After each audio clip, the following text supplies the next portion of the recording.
In the heart of Scripture lies a book that dares to say what no other book says, a book some call the most pessimistic, even dangerous. It does not begin with comfort or promise or blessing. It begins with a cry of despair, vanity of vanities. All is vanity. For 3,000 years, these words have echoed like a riddle through the corridors of history. Why would the wisest man who ever lived, King Solomon, strip life bare and call it meaningless? But listen closely. Beneath the ashes of his lament lies a fire still burning, a secret not meant for the careless, a wisdom hidden for those willing to dig deep. What if these haunting words are not an ending, but a doorway? What if the meaning of life itself has been hiding in plain sight? This is not a place for easy answers.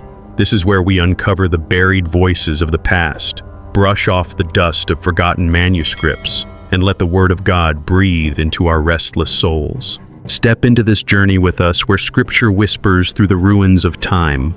And so we begin. King Solomon, no man before or after him reached such heights of wisdom, wealth, and power. His palaces glittered with gold. His name drew kings and queens from distant lands. His songs, his proverbs, his judgments, they were unmatched. And yet in his later years, with silver hair and weary eyes, Solomon uttered words that shook his own empire to its core. All is vanity, a chasing after the wind. How could it be? The man who tasted every pleasure, who built the house of God with his own hands, who commanded fleets and armies, declaring it all meaningless. This is not the confession of a fool. It is the verdict of a man who held the world in his hand and found sand slipping through his fingers. The highest of men finds emptiness at the summit. It is a warning for us all. What we think will satisfy the career, the possessions, the applause may in the end feel like smoke in the wind. But Solomon does not leave us in despair. Like a lantern in the night, he reveals a hidden truth. There is a time for everything and a season for every activity under heaven. Ecclesiastes 3:1. This is the first lesson. You are not the master of time. You may try to seize it, command it, even waste it, but in the end, time belongs to God. He sets the seasons, a time to be born and a time to die, a time to plant and a time to uproot. Your life is not random chaos. It is woven into a divine calendar. Because we do not control the seasons, we are called to live faithfully in them. Solomon exhorts, sow your seed in the morning, and at evening let your hands not be idle, for you do not know which will succeed. Ecclesiastes 11:6. This is the second lesson. Be persistent in sowing. Do not measure your worth by the immediate harvest. Some seeds take years to break the soil. True faith is not proven by instant results, but by patient endurance. The world teaches you to chase success that you can measure today. Solomon says your labor may not bloom in your lifetime, but eternity will remember. And still Solomon peers into the heart of human experience and sees something darker. He says in Ecclesiastes 3:17, God will bring into judgment both the righteous and the wicked, for there will be a time for every activity, a time to judge every deed. This is the third lesson. Injustice is real, but justice is inevitable. The courts of men fail. The wicked prosper, the righteous suffer. Kings grow corrupt, the poor are trampled. But Solomon insists God's judgment is not canceled, only delayed. Every hidden deed, every secret cruelty, every quiet faithfulness, none escapes his eye. The wisest king confesses life is fleeting, but then points to a greater judge who holds time in his hands. This is not despair, it is revelation. Picture the ruins of empires. Babylon's gates broken, Rome's Colosseum crumbling, the pharaoh's pyramids reduced to tombs. Each thought themselves eternal, and yet they are dust. Every empire that mocked eternity now lies silent in the museum of history. But what about you? Do you live as though your name will never fade, as though your power, your possessions, Your pleasures will last. Solomon whispers across the centuries. They will not in despair, but in humility. Our journey is not to strip you of hope. It is to strip you of illusions. The illusion that you command your own time. The illusion that your labor guarantees fruit. The illusion that injustice goes unseen. Instead, Solomon gives us the sober gift of reality. Time belongs to God. Faithfulness is measured in persistence, not speed. Judgment is certain, though unseen. And if you can accept these truths, you are ready to see deeper. Ready to learn that wisdom is not found in controlling life, but in fearing the one who controls it. Standing in the ruins of our illusions, looking upward to the God who alone gives time meaning. But there is more. If life is fleeting and time belongs to God, what about wisdom itself? Can it preserve us from the emptiness of vanity, or does it too fade like smoke? Solomon will answer. Wisdom. Solomon had asked for it when he was young, kneeling as a humble king before the throne of heaven. And God gave it to him in abundance. Nations marveled, queens traveled across deserts just to hear his words, and the fame of Israel rose higher than ever before. Wisdom was his crown. Wisdom was his shield. And yet wisdom alone did not save him from despair. Ecclesiastes declares in chapter 7, verse 12, "Wisdom is a shelter, as money is a shelter. But the advantage of knowledge is this: wisdom preserves those who have it." Lesson 4 is unveiled here. Wisdom preserves life. It is not merely information, not simply intellect. It is the compass that points the soul towards safety when storms rage. Think of wisdom as a shield guarding the inner man. Wealth may crumble, armies may falter, but wisdom whispers the path to survival. Solomon continues in verse 20, "There is not a righteous man on earth who does what is right and never sins. Even the wisest man alive confesses no one is perfect." This is lesson 5. It is the shattering of an illusion. Human perfection is a myth, and this is where theology pierces like a sword. If no one is righteous, then no king, no priest, no prophet can stand unblemished before a holy God. Imagine Solomon surrounded by scrolls, singers, counselors, golden shields shining in the halls of his palace. And yet he admits, "I too am broken." Wisdom reveals not only the path of life, but also the cracks in the foundation of humanity. The crown cannot hide the darkness of the heart. This is the twist that few expected. Wisdom is powerful, but wisdom also exposes weakness. And so Solomon directs our gaze further.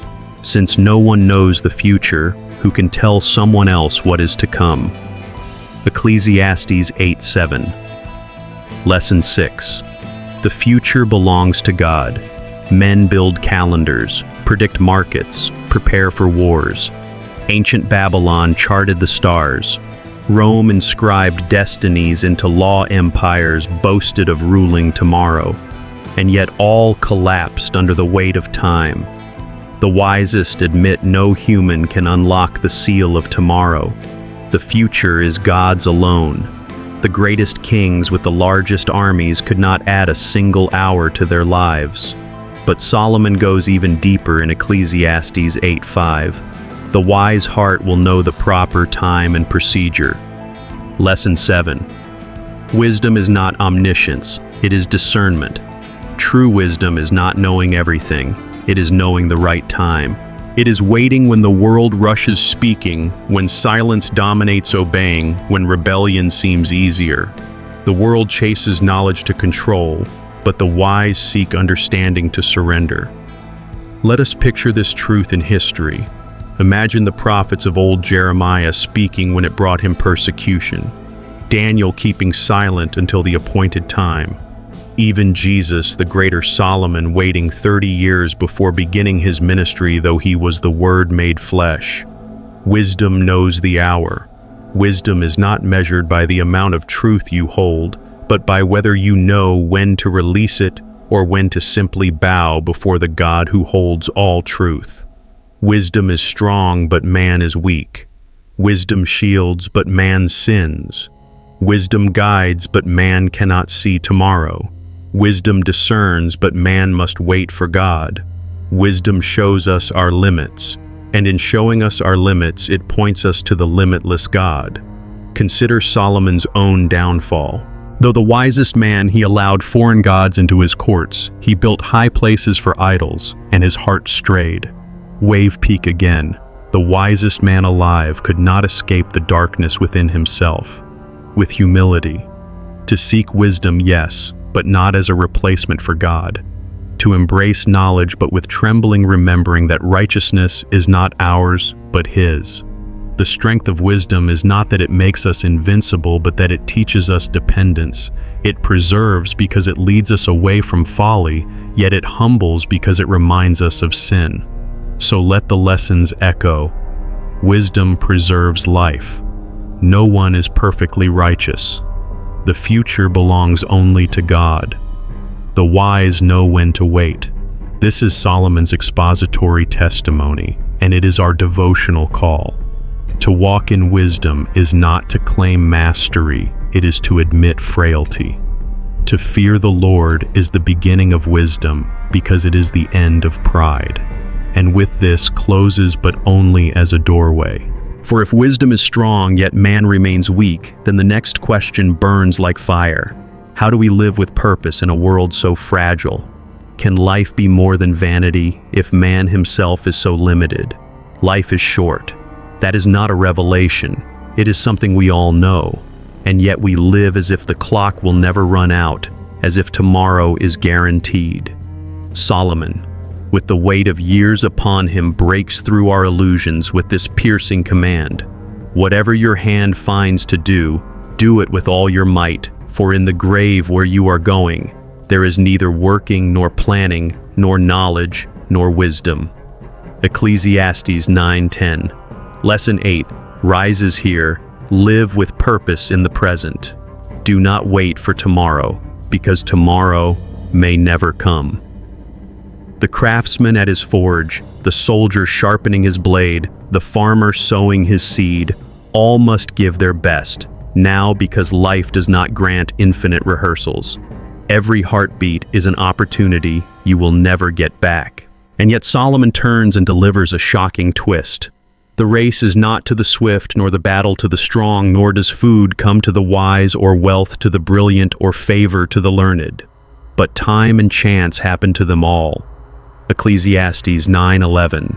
Lesson 9. Success does not come merely by human effort.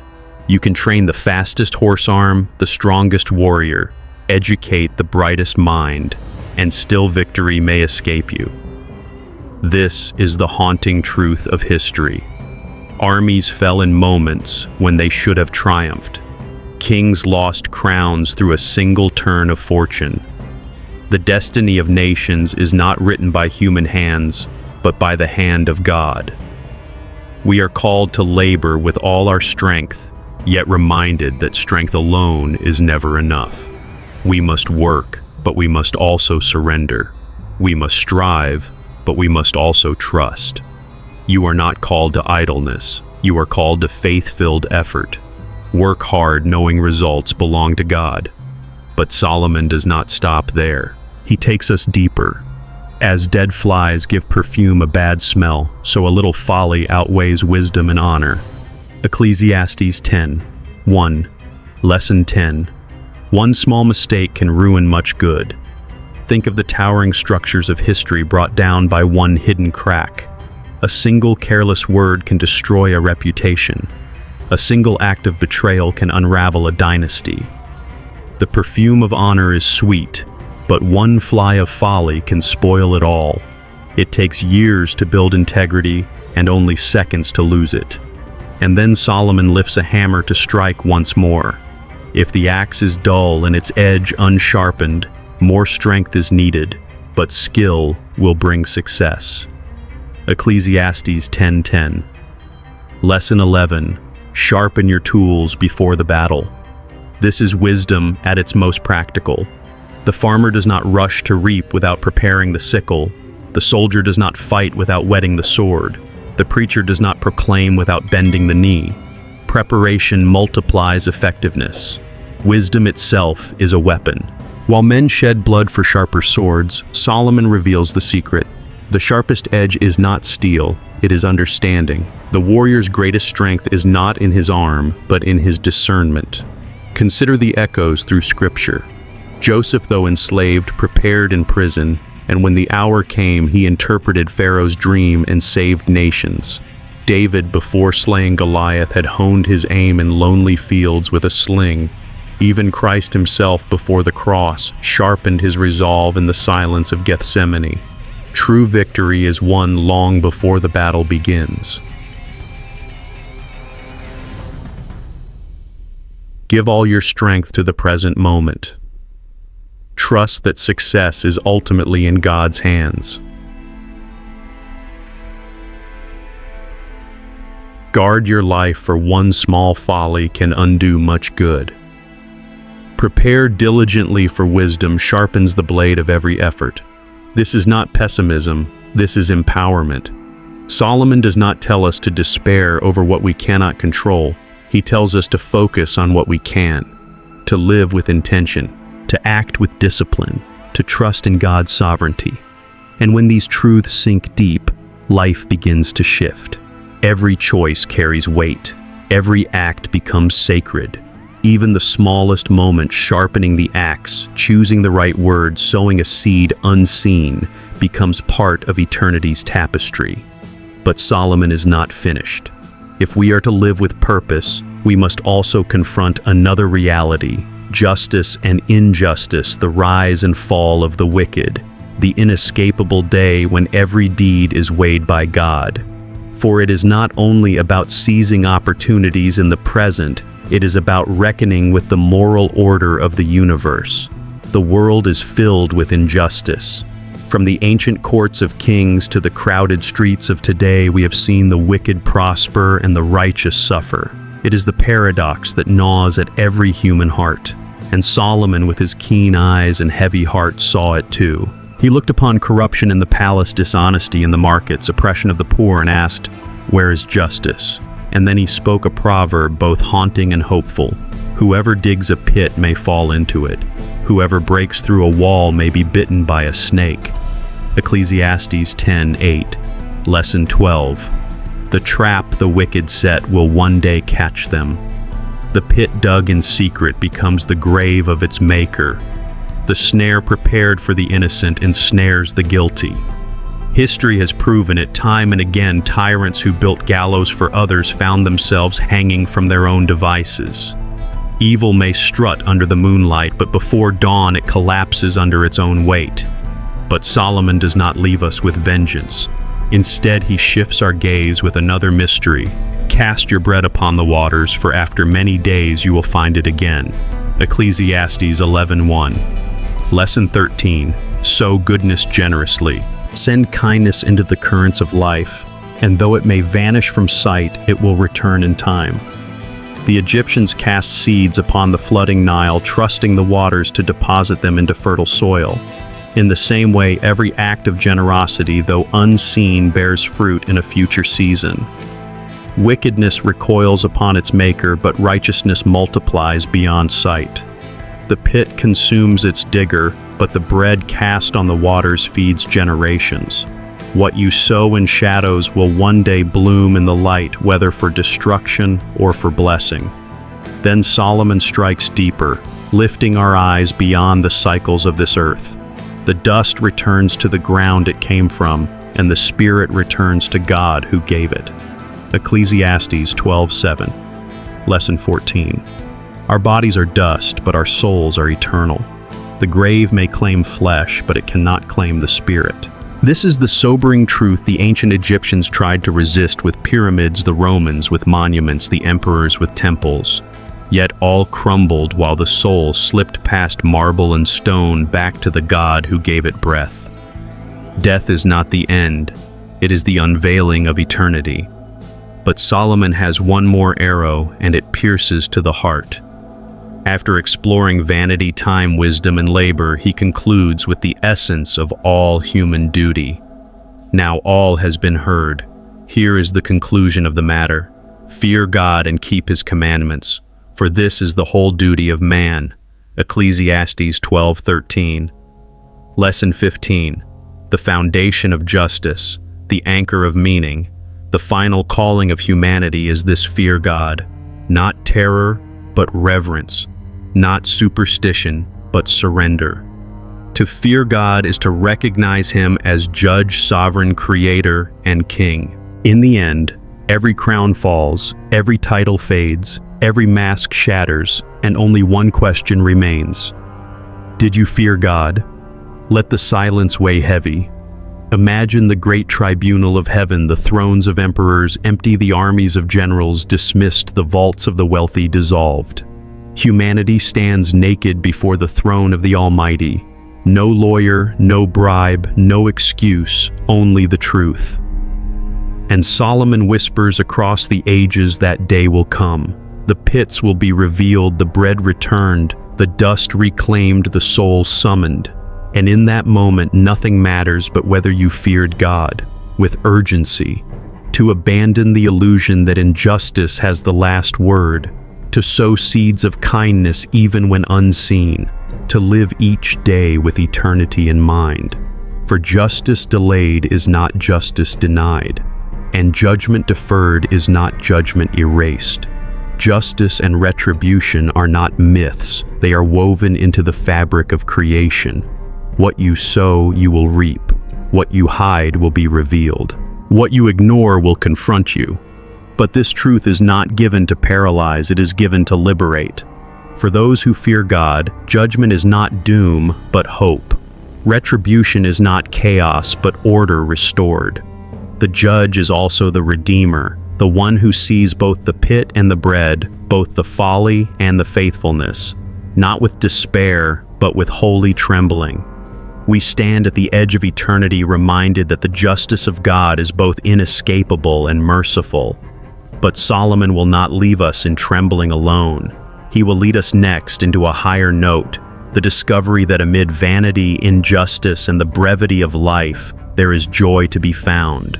Not in possessions, not in power, but in the gift of God himself. After all the shadows of vanity, the warnings of judgment, and the sober weight of eternity, Solomon takes a surprising turn.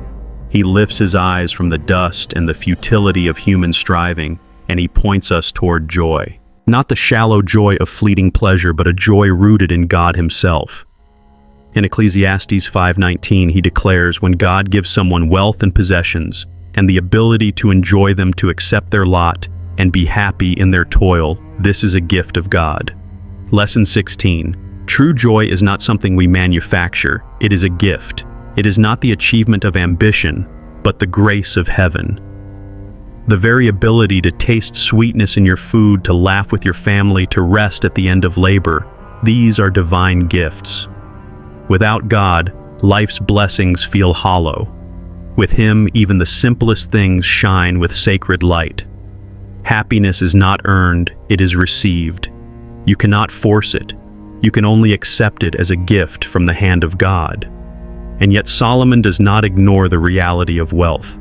In Ecclesiastes 10:19, he acknowledges, a feast is made for laughter, wine makes life merry, and money is the answer for everything. Lesson 17. Money has value, but it is limited. Yes, it buys bread, builds houses, funds armies, and secures influence. But listen carefully. Money can solve many problems, but it cannot solve the deepest ones. You can buy a bed but not sleep. You can buy medicine but not healing. You can buy companionship but not love. You can buy entertainment but not peace. The world worships money as if it were God, but Solomon reminds us it is only a tool. A tool in the hands of the wise, but a trap in the hands of the foolish. In Ecclesiastes 11:4 he writes, whoever watches the wind will not plant. Whoever looks at the clouds will not reap. Lesson 18. Do not wait for perfect conditions. Life will never present a flawless moment. The farmer who stares at the sky waiting for ideal weather never sows. The dreamer who waits for the perfect opportunity never begins. Solomon shouts across the centuries, "Start now. Seize the present. Hesitation is the silent thief of destiny." But wisdom is not only about action, it is about correction. Ecclesiastes 7:5 gives another piercing word. "It is better to heed the rebuke of a wise person than to listen to the song of fools." Lesson 19. Rebuke is more precious than flattery. The world longs for applause, for the sweet melody of praise. But Solomon declares that correction, though bitter to the taste, is the medicine of the soul. How often do we reject the hard word that could save us while embracing the hollow compliment that destroys us? The sting of discipline leads to growth, but the comfort of flattery leads to ruin. One rebuke from a true friend is worth more than 1,000 cheers from fools. In Ecclesiastes 7:8, "The end of a matter is better than its beginning, and patience is better than pride." Lesson 20. Finishing well is greater than starting strong. Many begin with fire, few endure with faith. The Roman legions marched with glory but eventually fell. The towers of Babel rose quickly but collapsed into confusion. The question is not how brightly you start, but how faithfully you end. True faith does not only ignite, it perseveres. Joy is a gift from God. Money has value, but cannot buy the eternal. Do not wait for perfection. Act with courage now. Embrace correction. It is a sign of God's love. And above all, remain faithful to the end. This is not sentimental optimism. It is rugged joy, joy that survives storms.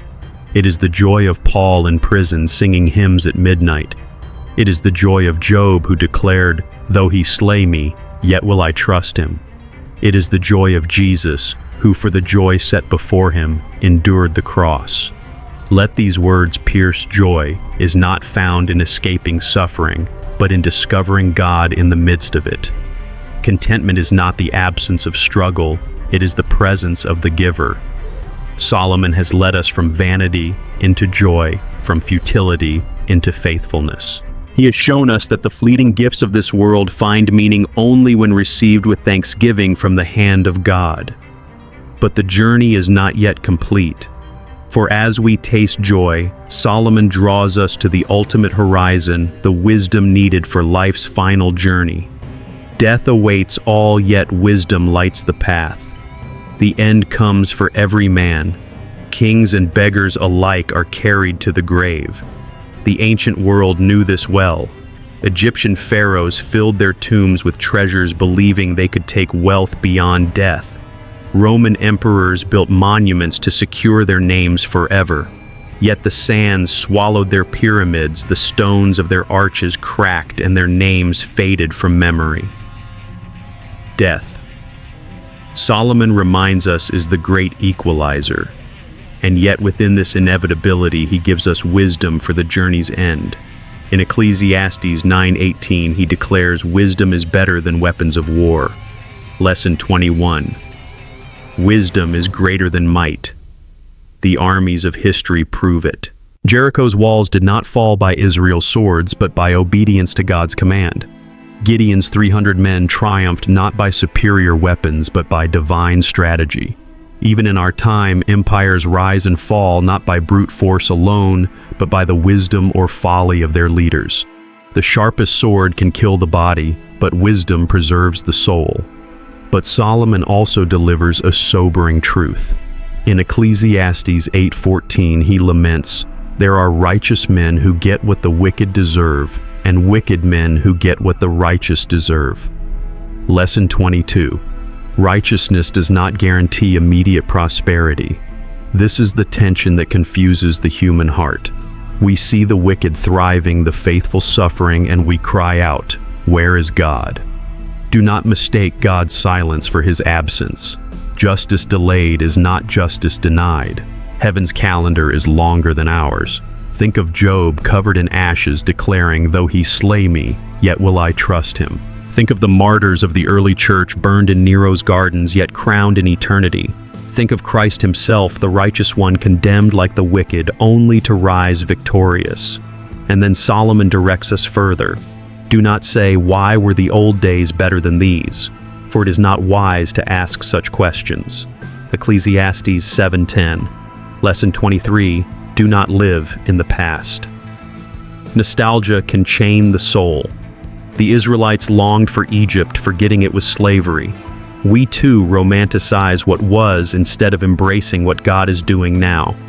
Wisdom teaches us to walk forward, not backward. You cannot step into tomorrow while clutching yesterday's chains. Then Solomon offers one of the most haunting lessons. It is better to go to a house of mourning than to go to a house of feasting, for death is the destiny of everyone. The living should take this to heart. Ecclesiastes 7:2. Lesson 24. The funeral teaches more than the banquet. We learn more in grief than in laughter, more in loss than in plenty. Feasting distracts, but mourning awakens. To stand beside a coffin is to confront eternity. To sit at a party is often to forget it. The house of mourning is not the end, it is the doorway to wisdom. And finally, Solomon draws us back to joy. In Ecclesiastes 3:12-13, he says, "I know that there is nothing better for people than to be happy and to do good while they live, that each of them may eat and drink and find satisfaction in all their toil. This is the gift of God." Lesson 25. Daily joy is God's gift.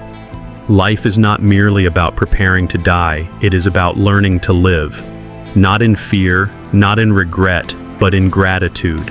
Each sunrise is a gift, each breath a grace, each moment an invitation to taste eternity's goodness in the present. Life is not about escaping death. Life is about preparing to meet the one who conquered death. So here we arrive at the summit of Solomon's wisdom.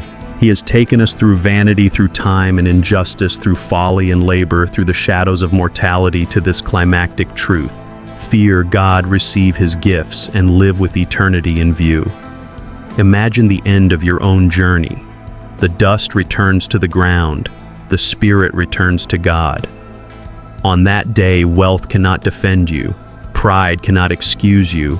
History cannot rescue you. Only wisdom true. Wisdom, the wisdom that begins with fearing God, can carry you across the threshold of eternity. Vanity fades, but wisdom endures. Death comes, but joy remains. Judgment waits, but grace is offered. To live wisely is to live ready. Life's greatest tragedy is not death, it is meeting God unprepared. Thus ends Solomon's testimony, but not our story. For wisdom does not stop at the Old Testament's shadows. It points forward to the one greater than Solomon. Christ himself, who became wisdom for us, who turned the vanity of the cross into the victory of resurrection. For what Solomon longed to see, we now behold in Christ. The end of life is not despair, it is hope for those who walk with him. Now, as this study draws to a close, stay with us. For there is a special word for those who carry years upon their shoulders, those seeking meaning in the twilight of life. Do not leave yet. The message prepared for you is one that may change how you walk the days ahead. Solomon's journey has led us through wealth and wisdom, through vanity and sorrow, through time and eternity. He built palaces, wrote songs, gathered treasures, and searched every corner of life. And at the end of all his striving, he placed into our hands the key: fear God and keep his commandments. For this is the whole duty of man.